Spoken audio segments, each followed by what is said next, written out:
সমকাল পত্রিকায় একটা কঠিন খবর দেখলাম যে তারেক রহমানের সরকার আওয়ামী লীগকে নিষিদ্ধের যে অধ্যাদেশ ছিল ইন্টারিম গভর্নমেন্টের, সেটাকে পার্মানেন্ট আইনে পরিণত করতে যাচ্ছে।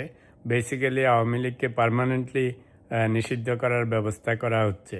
তো এই মর্মে যে খবরটি প্রকাশ হয়েছে, তো প্রথমে দেখে সাংঘাতিক রকমের কঠিন মনে হয়েছে। তো সেটা নিয়ে একটুখানি রিসার্চ করলাম। তো এখন এই ঘটনাটা শুনে প্রথমে দু ধরনের মতবাদ হবে। একটা হবে যে তারেক রহমান মনে হচ্ছে জানি আওয়ামী লীগের পর প্রতিশোধ নেওয়ার জন্য সাংঘাতিক রকমের কঠিন ব্যবস্থা নিচ্ছে, যে আওয়ামী লীগকে পার্মানেন্টলি নিষিদ্ধ করার ব্যবস্থা করতেছে। এটা হবে যারা শত্রুপক্ষ তারা বলবে, আর মিত্রপক্ষ বলবে যে না, এখানে আরও একটা টেকনিক্যাল ব্যাপার আছে, সেটার জন্য এই ব্যবস্থা করতে হচ্ছে। তো আমরা যেহেতু সবসময় বলে যে আমরা নিরপেক্ষ দৃষ্টিতে দেখি সব কিছু, তো চলেন আল্লাহর নামে শুরু করি যে জিনিসটা আসলে কি হতে যাচ্ছে। আচ্ছা, তো প্রথমত একটু প্রসিডিউরাল জিনিস আমাদের জানতে হবে, কারণ জিনিসটা একটু টেকনিক্যাল। সেটা হচ্ছে যে ইউনুস গভর্নমেন্টের সময়, ইন্টারিম গভর্নমেন্টের সময় 133টা অধ্যাদেশ জারি করা হয়েছিল। অধ্যাদেশ বা অর্ডিন্যান্স যেটাই বলেন। তো সেই অধ্যাদেশগুলি সংবিধান মোতাবেক নূতন সংসদের প্রথম দিবস থেকে 30 কার্য দিবসের মধ্যে সেগুলিকে পাশ করতে হবে। যদি সেটা না হয় তাহলে সেই অধ্যাদেশগুলি অকার্যকর হয়ে যায়, মানে সেগুলি আর লিগালি ইফেক্টিভ থাকবে না। তো খেয়াল করেন, সংসদ বসেছে 13ই মার্চ। তো এর মানে হচ্ছে 30 কার্য দিবস হবে টেকনিক্যালি 12ই এপ্রিলের মধ্যে। মনে করেন এই 133টা অর্ডিন্যান্সকে বিএনপি গভর্নমেন্ট আগামী 12ই এপ্রিলের মধ্যে এগুলির একটা ডিসিশন নিতে হবে, অর্থাৎ এগুলি কি থাকবে না চলে যাবে। তো সেই মোতাবেক সেই দিনই বিএনপি গভর্নমেন্ট একটা সংসদীয় কমিটি স্থাপন করেছিল, মনে হয় 14 সদস্যের। তো এদেরকে ওই 133টা অর্ডিন্যান্স দিয়ে বলেছে যে ভাই তোমরা যাচাই বাছাই করে বলো কি করতে হবে। তো রিসেন্টলি সেই কমিটি সেগুলি যাচাই বাছাই করে ওনারা আবার ওনাদের রিপোর্ট দিয়েছেন। তো 98টা মনে হয় বলছে যে অ্যাজ ইজ, যেরকম অর্ডিন্যান্স আছে সেরকমই পাশ করার ব্যবস্থা করতে হবে। আর কিছু দিয়েছে যে এগুলিকে একটু রদবদল করতে হবে, আর কয়েকটা বলছে এগুলির দরকার নাই, বাতিল করে দেন। তো খেয়াল করে দেখেন, প্রসিডিউরটা হচ্ছে ইম্পর্টেন্ট জিনিস, যে সেই 133টা প্রেসিডেন্সিয়াল অর্ডিন্যান্স যেগুলি ইউনুস গভর্নমেন্ট করে গেছে সেগুলিকে 30 কার্য দিবসের মধ্যে একটা সুরাহা করতে হবে। এই বাংলায় খুঁজে পাচ্ছিলাম না। আচ্ছা, তো এখন আসেন আমরা দুটো জিনিস দেখি। ইন্টারিম গভর্নমেন্ট আওয়ামী লীগকে আসলে দল হিসাবে ব্যান্ড করে নেই, এটা ইম্পর্টেন্ট টু নো। তো ওদের কার্যক্রমকে নিষিদ্ধ করেছে সন্ত্রাস বিরোধী আইনে, অর্থাৎ বলেছে যে ওরা কোনো রকম সভা সমাবেশ, মিছিল, অফিস খোলা, ব্যাংক অ্যাকাউন্ট চালানো এসব করতে পারবে না। তো এগেইন নোট করেন, আওয়ামী লীগকে দল হিসাবে ব্যান্ড করা হয়নি, আওয়ামী লীগের কার্যক্রমকে নিষিদ্ধ করা হয়েছে। আচ্ছা, তো এখন যখন সংসদীয় কমিটি তো যে কয়েকটা অ্যাজ ইজ 98টা দিছে, সেটার মধ্যে আওয়ামী লীগের অধ্যাদেশটা নাই। যে কয়েকটা বাতিল করে দিছে সেটার মধ্যেও নেই। যে কয়েকটা একটু চেঞ্জ করে, মানে অধ্যাদেশটা একটু এদিক ওদিক করে পাশ করার জন্য সুপারিশ করেছে এই কমিটি, সেটার মধ্যে আওয়ামী লীগের রিলেটেড অর্ডিন্যান্সটা আছে। তো এখন পত্রিকার মতে বোঝা যাচ্ছে যে অর্ডিন্যান্সটার সেই যেভাবে ইউনুস গভর্নমেন্ট আওয়ামী লীগের কার্যক্রমকে নিষিদ্ধ করেছিল সন্ত্রাস বিরোধী, তো এরা এটার সাথে আরেকটুখানি কিছু বাড়ায় কমে এটাকে পাশ করার ব্যবস্থা করতেছে। আচ্ছা, তো এখন তাইলে আমরা বুঝলাম যে কয়েকটা কারণ আছে যে তারেক রহমান সরকার লাভ দিয়ে পড়ে নাই যে 1-1.5 মাসের মধ্যেই আওয়ামী লীগকে পার্মানেন্টলি নিষিদ্ধ করে দিবে, এমন না যে ওনারা মহা উৎসাহে নেমেছে। আমি নিরপেক্ষভাবে বলছি, কারণ সংবিধান সম্মতভাবে ওই 133টা অধ্যাদেশেরই একটা সুরাহা করতে হবে 30 দিনের মধ্যে। তো এখন যেহেতু করতে হবে, তো যদি আওয়ামী লীগের এটা যদি তারেক রহমান সরকারের জন্য ধরেন উভয় সংকট, আমরা অবজেক্টিভ থাকি, নিরপেক্ষ থাকি, চিন্তা করি যে কি কি ঘটনা ঘটতে পারে, because we don't know, right? আমরা খালি অ্যানালাইজ করতে পারি। তা আমার পার্সোনাল ওপিনিয়ন হচ্ছে টু আর্লি, মাত্র শুরু হয়েছে ঘটনা, পরে দেখব। তো আমার যেটা মনে হচ্ছে যে যেহেতু 30 দিনের মধ্যে এই সব 133 অর্ডিন্যান্সের সুরাহা করতে হবে, তো আমরা অন্যগুলি বাদ দিই, শুধু আওয়ামী লীগের মধ্যে থাকি। যে কয়েকটা 4টা না 5টা কমপ্লিটলি বাতিল করে করে দেওয়ার রেকমেন্ডেশন এসছে, তো ধরেন সেখানে আওয়ামী লীগকে রাখলে এখন জামাত অন্যান্যরা বা যত পক্ষ আছে, সে জুলাই থেকে যোদ্ধা থেকে শুরু করে সবাই তো বিএনপি গভর্নমেন্টকে কাঁচা খেয়ে ফেলতে চাইবে যে হ্যাঁ এসে আওয়ামী লীগকে এখন পুরা মাফ করে দিল। তাইলে বুঝেন সেটা করা সম্ভব নয়।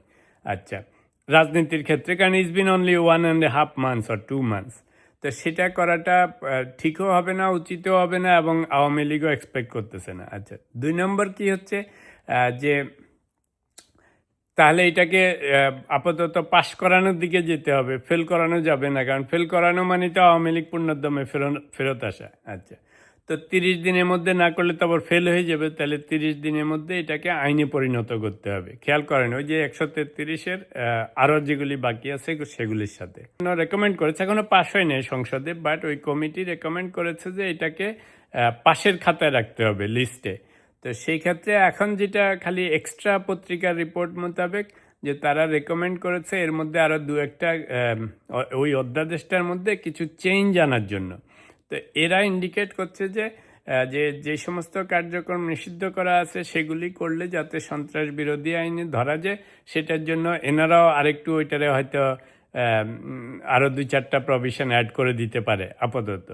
তো খেয়াল করে দেখেন, অনেকে অনেকভাবে টুইস্ট করবে, কিন্তু আপনি যদি technical side of the constitution দেখেন, সেটা হচ্ছে যে 133টা অধ্যাদেশ যে করেছে, আবারও রিপিট করতেছি, সেটা এই অধিবেশনের প্রথম অধিবেশনের 30 কার্য দিবসের মধ্যে এগুলো সবগুলি সুরাহা করতে হবে, যে হয় আইনে পরিণত করতে হবে অথবা বাতিল করে দিতে হবে, এছাড়া আর কিছু করার নেই। কারণ অনেকে অনেকভাবে এটাকে অ্যানালাইজ করবে। যদি আপনি খারাপভাবে যেতে চান তাহলে আপনি বলবেন যে তারেক রহমান গভর্নমেন্ট দেখো কেমন হিপোক্রেট, এসেই আওয়ামী লীগের পিছনে লাগছে যে তাদেরকে ইন্টারিম গভর্নমেন্ট করছে, টেম্পোরারিলি অধ্যাদেশ, ওনারা পুরো সংবিধান চেঞ্জ করে আওয়ামী লীগকে কমপ্লিটলি নিষিদ্ধ করে দিচ্ছে। এটা বলবে যারা কমপ্লিটলি বিরুদ্ধ শক্তি।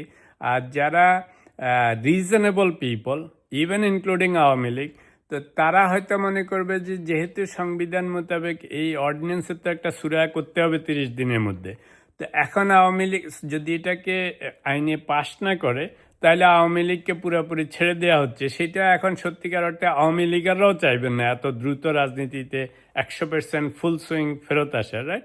তো নিরপেক্ষভাবে যদি আমরা চিন্তা করি যে আইনের কারণেই ওই যে 30 দিনের মধ্যে যে সব অর্ডিন্যান্সের সুরাহা করতে হবে, সেখানে তারেক রহমানরা এখন অনেকটা শাখের করাতের মতো, যদি আইন পাশ করে বিরোধী পক্ষ বলবে দেখো কেমন করে এসে আওয়ামী লীগের বিরুদ্ধে প্রতিশোধ নিচ্ছে। আর যদি এই 30 দিনের মধ্যে এটাকে আইনে পরিণত না করে তাহলে বলবে দেখো এসেই 2 মাসের মধ্যে আওয়ামী লীগকে ছেড়ে দিছে, তাহলে এটা শাখের করাত হলো কিনা, যেটাই করেন সেটা ভালো হবে না। তবে আমি বলবো আমার independent and impartial objective opinion, at this point Awami লীগকে বা ওই অধ্যাদেশকে বাতিল করে দিলে আওয়ামী লীগ যখন ফুল সুইং আসবে, দেশে এখন অরাজকতা হবে, আওয়ামী লীগের জন্যও ভালো হবে না। কারণ এখন লিডাররা আসলে ধরেন এই যে জামাত, এনসিপি, বিভিন্ন শক্তি বিভিন্নভাবে আছে, সবার মধ্যে একটা কেওয়াস লেগে যাবে। তো আমার ইন্ডিপেন্ডেন্ট ওপিনিয়ন হচ্ছে যে সংবিধানে এখন আইন করে এটা দিলেই যে এটা পার্মানেন্ট হয়ে যাবে এমন কোনো ব্যবস্থা না। কোনো এক সময় যদি রাজনৈতিক অবস্থার উন্নতি হয়, দেশের অবস্থার উন্নতি হয়, যদি কোনো সময় আওয়ামী লীগদের সাথে জামাত, এনসিপি, বিএনপি সবার এরকম সিচুয়েশন হয় যে এটাকে আবার রিভিজিট করা যায়, তাহলে বিএনপি তো 2/3 মেজরিটি সংসদে এমনিতেই আছে। কোনো এক সময় যদি আওয়ামী লীগের কেউ কথার কথা যে আপনার হাইকোর্টে রিট করে, যে বলে হে আমাদেরকে যে আমাদের কার্যক্রম নিষিদ্ধ করা হয়েছিল সেটা আইনসম্মত হয় নাই, কথার কথা সংসদের কোনো আইনের বিরুদ্ধে হাইকোর্টে রিট করার বিধান আছে, তো তখন যদি সেখানে বিএনপি সফট হয়, কথার কথা হাইকোর্টে রিট করলো, হাইকোর্ট ওখানে দিয়ে দিল ডিসিশন যে না এটা হবে না, তাহলে কি হবে, ওই যে সেই অর্ডিন্যান্সকে যে আইনে পরিণত করলো সেই আইনও চলে যেতে পারে। তো সেই জন্য বলছি যে এটাকে নিয়ে প্যানিক করার কিছু নেই। আমি কোনো আওয়ামী লীগের পক্ষে, বিএনপির পক্ষে বা আওয়ামী লীগের বিপক্ষে, বিএনপির বিপক্ষে বলছি না। বলছি যে আইনের দৃষ্টিকোণ থেকে টেকনিক্যাল পয়েন্ট অফ ভিউতে যে জিনিসটা তারেক রহমান সরকাররা এখন করতে যাচ্ছে, এটাকে অত হালকাভাবেও দেখার কিছু নেই, সিরিয়াসলি দেখারও কিছু নেই। এমন না যে ওনারা একেবারে গ্রাউন্ড ব্রেকিং কিছু করে ফেলতেছেন, গ্রাউন্ড শ্যাটারিং কিছু করে ফেলতেছেন। কারণ এটা আইনে বলাই আছে যে প্রেসিডেন্সিয়াল অর্ডিন্যান্সগুলিকে সংসদের প্রথম অধিবেশনের 30 কার্যদিবসের মধ্যে একটা সুরাহা করতে হবে। ফলে এখন রাজনৈতিক সিচুয়েশন এমন বাংলাদেশে, সে অবস্থায় এখন আওয়ামী লীগকে কমপ্লিটলি অফ দি হুক করে দিতে চাইলে ইভেন আওয়ামী লীগও করতে চাইবে না। তো সেই ক্ষেত্রে এখন সেফার বেট হচ্ছে যে বিজনেস অ্যাজ ইউজুয়াল যেমনি আছে এমনি চলুক। তো যেহেতু অর্ডিন্যান্সকে আইনে পরিণত না করলে তো কন্টিনিউ করতে পারবেন না, সেই জন্য এই ব্যবস্থাটা করা হচ্ছে। তা আমি বলবো যে আওয়ামী লীগেরও প্যানিক করার কিছু নেই, বিএনপিকেও বেশি দোষারোপ করার কিছু নেই, আবার আওয়ামী লীগের বেশি খুশি হওয়ারও কিছু নেই, বিএনপিরও বেশি খুশি হওয়ার কিছু নেই, বা জামাত এনসিপিওয়ালাদেরও ফুর্তি করার কিছু নেই। এটা অনেকটা business as usual, just changing the name and shape. কারণ ওইটাকে তো আর চলমান রাখতে গেলে আপনাকে সংবিধানের মাধ্যমেই রাখতে হবে।